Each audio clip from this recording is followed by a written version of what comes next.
Hello, I'm Micker 410. Welcome to my channel where I focus on 3-inch revolvers and 410 shot shells. Let's check out today's video.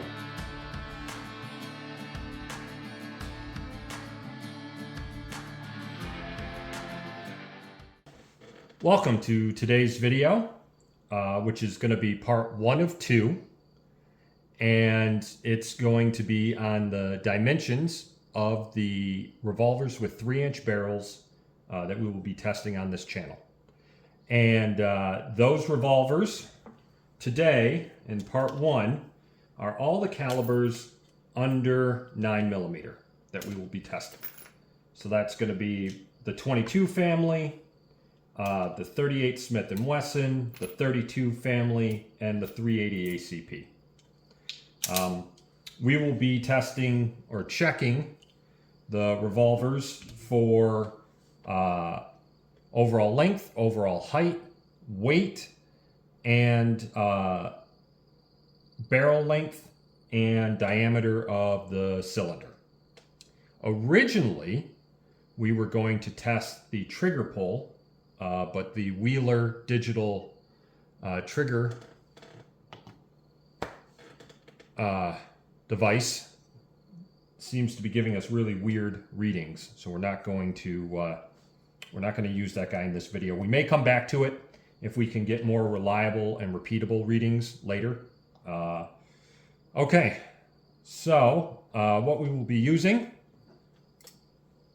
is the mat, the ruler, the KitchenAid scale, and the digital calipers to get our measurements. And our first revolver is going to be the Diamondback Birdshead Sidekick, or Diamondback Sidekick with the bird's head grip. This is a bird's head grip, in case you don't know. The other style of cowboy grip is called a plowhead, I believe. This one currently has its 22 Magnum cylinder in. It has another cylinder that you can swap out, and that cylinder is chambered in 22 short, 22 long, and 22 long rifle. So with 22 revolvers like this, the cylinder has to be different for the 22 WMR or 22 Magnum cartridges, even though the barrels could be the same, because the brass is slightly different in diameter, I believe, between 22 Magnum and the rest of the 22 family. Anyway, let's see what our basic numbers are. It looks like our overall length is a little bit more than 7 3/8 inches. And our overall height is just about 4.5 inches, maybe between 4.5 and 4 5/8 inches. Our digital caliper says that the barrel length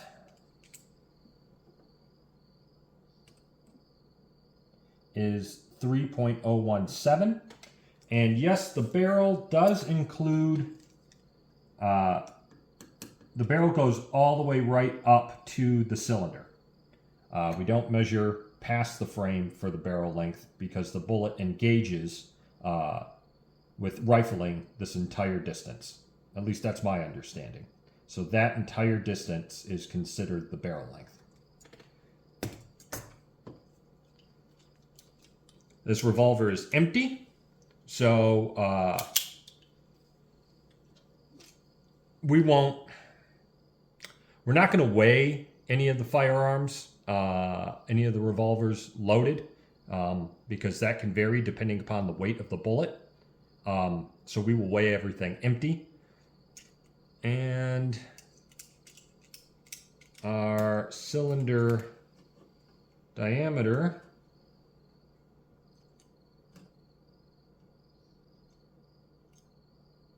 is approximately 1.37 inches. Which I know you guys couldn't see. Sorry about that. Can't get everything on screen. At least not yet. I might become better at this as we go along. Anyway, so we're in grams for the scale. The scale reads pounds funny, so it's a real pain. It doesn't just give us a straight number for what am I trying to say? It just doesn't give us ounces. After it exceeds 16 ounces, it converts over to 1 pound, blah, blah, blah. But it doesn't just tell us 1 pound, X amount of ounces. Anyway, whatever. I'll probably cut this. Maybe. Who knows? So this is 793 grams, which is easily converted to 27.97 ounces. So this is a pretty heavy revolver. And it's really nice because that extra weight really helps to eat the little bit of recoil that the 22 family already generates. All right, so move those out of the way. We will be moving on to our next revolver here. And this one I find particularly interesting because of what it is. So this is the Iver Johnson Model 3 break action revolver, chambered in .38 Smith & Wesson. Break action, for those of you that don't know, is when the cylinder opens up from the top instead of a swing out cylinder, which I'll show you on the next revolver because the rest of the revolvers are swing outs. So again, it pops open. The ejector right here would push out any lead in there and or any cases in there, and then you'd be free to reload it. So yeah, I'll show you guys that real quick. I got some .38 Smith & Wesson here, and since I'm not going to be doing any trigger pulls, we don't have to worry about any accidental discharges, or we don't have to worry about them in quite the same way. Okay, so cylinder is nice and locked. Just like that. Nice, smooth operation. Okay, so now that we've shown that off, let's get some measurements. All right, overall length. And this guy is looking to be roughly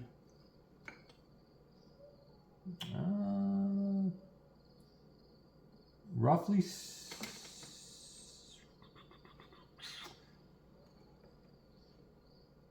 7 3/8 inches. Overall height 4 and no, not 4. Really? Oh, this is why we're doing this, folks. Overall height is 3 3/4 inches. And that's,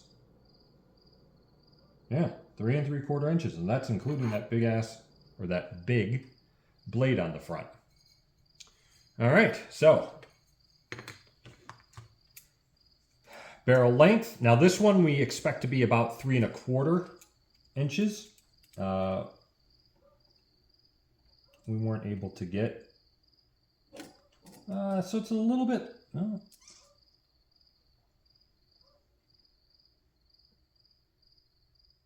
yeah, 3.253 inches. So 3 1/4 inches.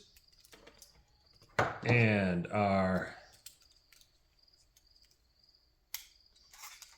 cylinder is 1.308 inches in diameter. So I'm hoping to add all of that in as text in the video that you guys will be able to read. We'll see if my skills are sufficient to do that. This is only like the 3rd video I've made. So, all right, that's the Iver Johnson Model 3, chambered in .38 Smith & Wesson. A very old revolver. This guy may be as old as like 1917, kind of a thing. And it's part of the testing because 38 Smith & Wesson, 22 short, 22 long, and 32 Smith & Wesson are like 4 of the oldest centerfire cartridges that exist. I believe all of them predate the 1900s. I'll have to double check that. And I think it's really interesting to be able to check some loadouts from those cartridges in comparison to all the modern cartridges that we're going to cover as well. Okay, so our next revolver is going to be the Charter Arms Pitbull. Pitbull? Yeah, Pitbull in 380. So one of the fun things about this revolver is that it is very unusual for a revolver to be chambered in 380 ACP. I don't consider it a carry revolver, and that's why it's got pretty bulky grips on there. I think it's a nice range revolver. But, and the reason for that is because, so we've got this swing out cylinder, and when you load, it's kind of difficult to see. And excuse me, but the revolver's dirty. We're going to clean everything before we go shooting. We have these spring retentions inside each chamber, this little point right there that holds the rimless cartridges in place, the rimless 380 ACP cartridges in place. So loading them, this is an empty bit of fired brass. It's going to be...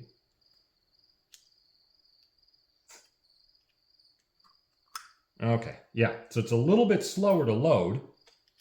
It snaps in nicely when you take your time to do it.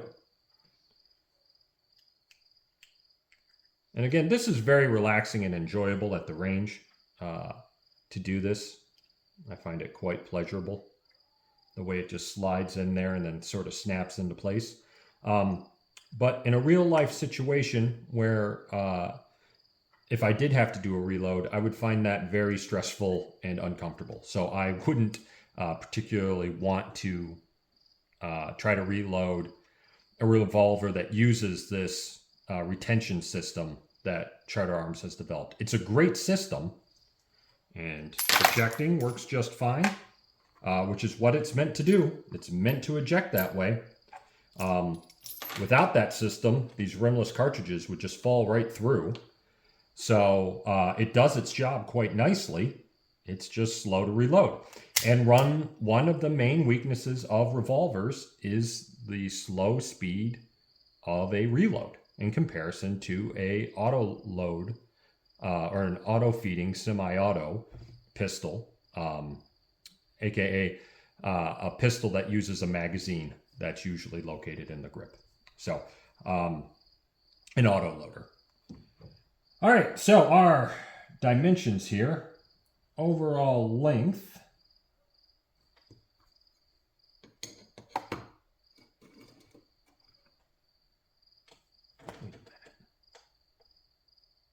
I forgot to weigh the Iver Johnson. Let's weigh that real quick.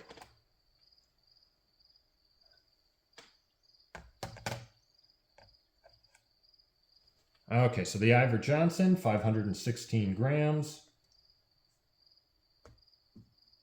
18.2 ounces. So that's one of the fun things about just sort of doing these videos without a script. I'm never going to operate with a script. I'm not an actor. You know, I'm not a politician. I'm just a guy. I'm just talking off the top of my head. You know, so, and I'm just having fun. I'm trying to have a good time and collect data that way. So the overall length on the Charter Arms now appears to be approximately 7.5 inches, 7 5/8 inches. And then the overall height with that monster of a iron sight of a front blade is right on 5 inches. So between, all right. No, it's a little bit above that.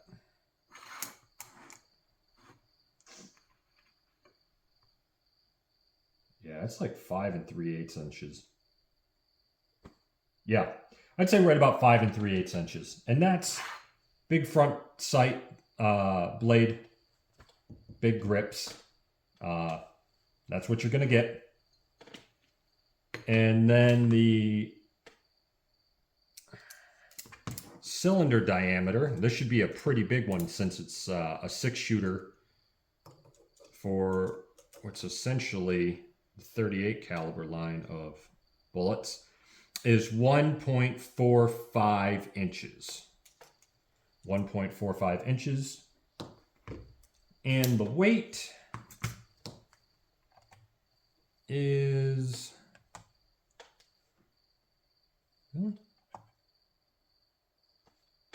535 grams. Yeah, 536. Sorry, scale.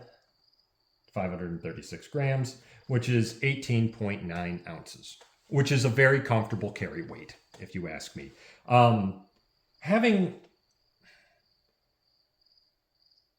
I know you can get revolvers at 16 ounces and lower.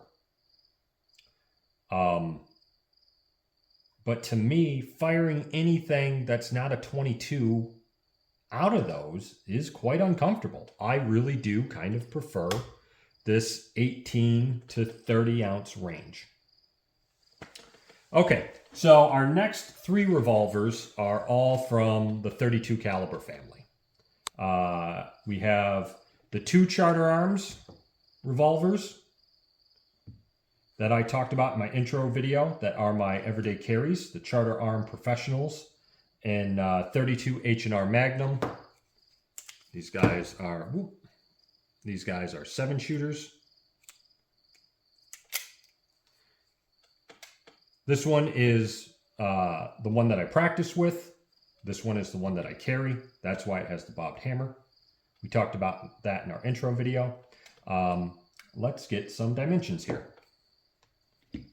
All right, so the overall height and length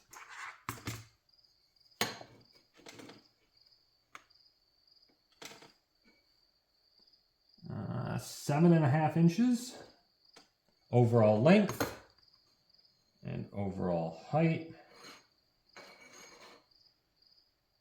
is 4.5 inches. Yeah, 4.5 inches. And then our cylinder diameter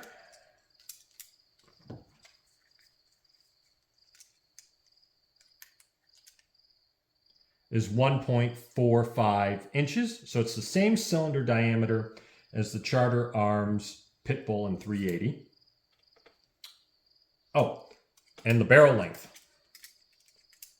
Barrel length on the Professional is 2.96 inches.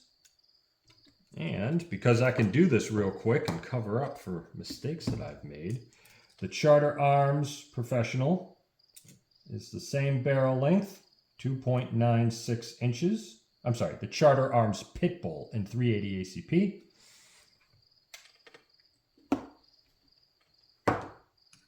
And 2.96 for the stainless steel Professional. We'll get its overall length and height as well, just in case. Overall length, 7.5 inches. Overall height,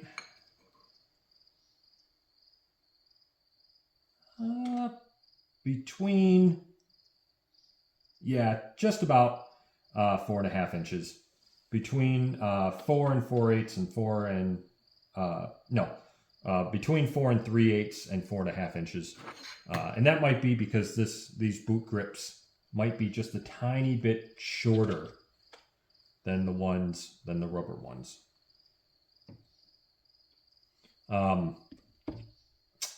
And let's weigh both of these.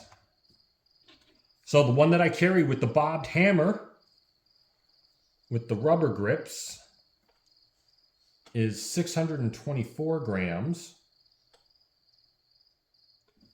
which is 22 ounces. Stainless steel model is 528 ounces, or 528 grams, which is 18.62 ounces.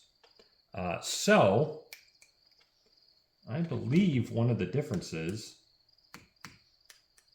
is in the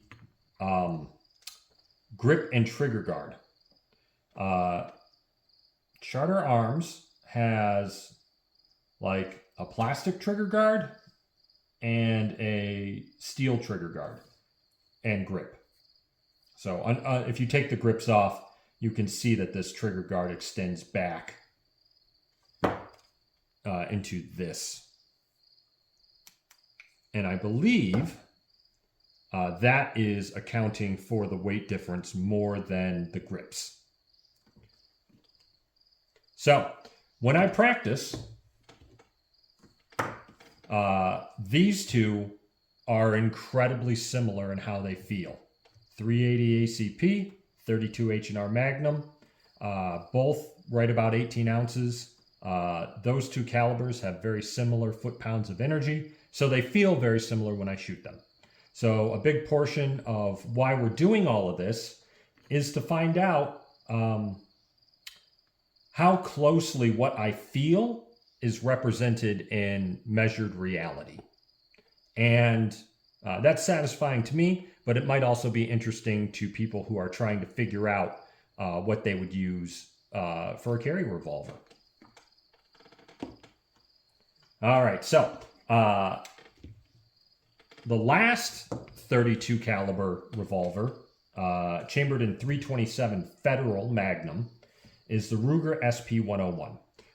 It is also a 6-shot revolver, and this is what we're going to shoot the majority of our 32 caliber family out of. I will do some testing with the 2 Charter Arms Professionals, but not a ton, and that's simply because I want to preserve their function and their lifespan. So let's get the actual dimensions off of this guy, and then my guess is that this is going to be significantly heavier than the 3 Charter Arms revolvers, but we'll see. Otherwise, I think it's going to be very similar in overall length and height, just like all the other revolvers have been so far, which is something I really enjoy. I really like that you can get all of these different calibers and in revolver dimensions and platforms across makers that are so similar. You don't have to question any of it. If you know how to use and operate one, you know how to use and operate pretty much all of them. There's no, whatever. This is just me talking about things I like. Okay, so overall length of the Ruger SP-101. Overall length is, oh, really? Is that accurate?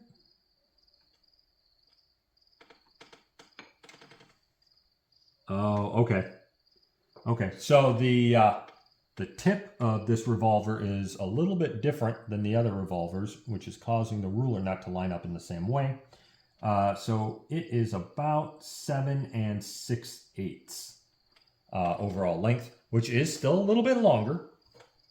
Not much, but still a little bit. And the overall height is 4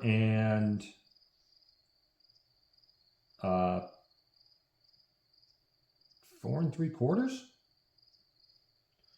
Let's see, 4 1/2, 4 5/8. Yeah, 4 3/4. Okay, and the cylinder diameter.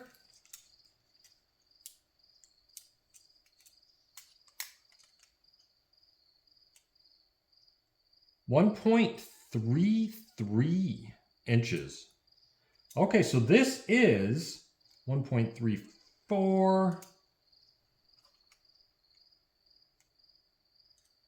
Yeah. So this cylinder is narrower than the Charter Arms cylinders, which is probably why it's only a 6-shot versus the 7-shot 32 H&R mag cylinders on the Charter Arms Professionals. So, okay, in the 32 caliber family, 327 Federal mag, 32 H&R mag, 32 Smith & Wesson long, 32 Smith & Wesson, and 32 ACP are all basically the same diameter, which is why they're all interchangeable. Or not interchangeable, but backwards compatible. So,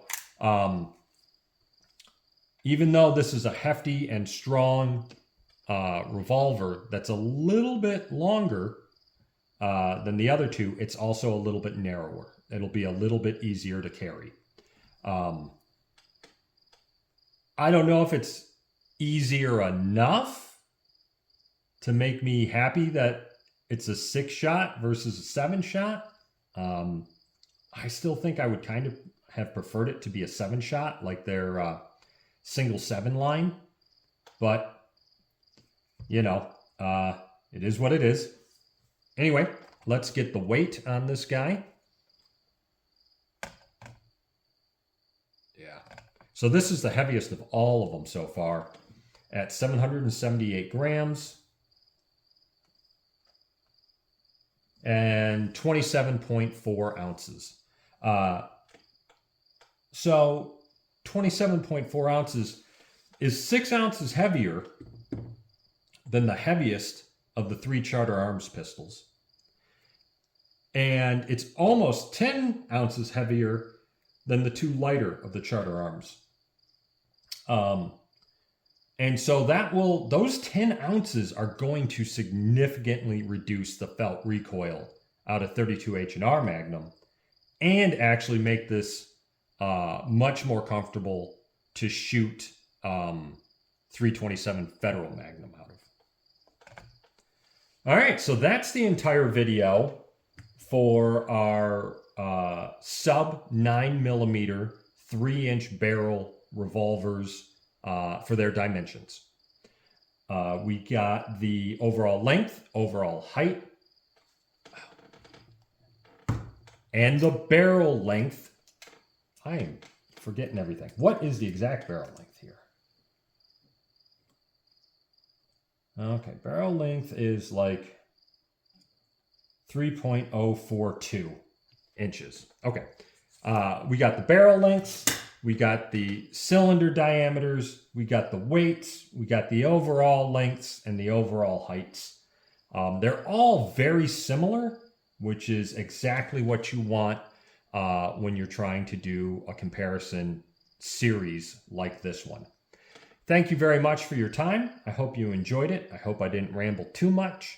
And I look forward to talking about all the 9mm and above revolvers with you guys in the next video in the series. Thank you, and goodbye.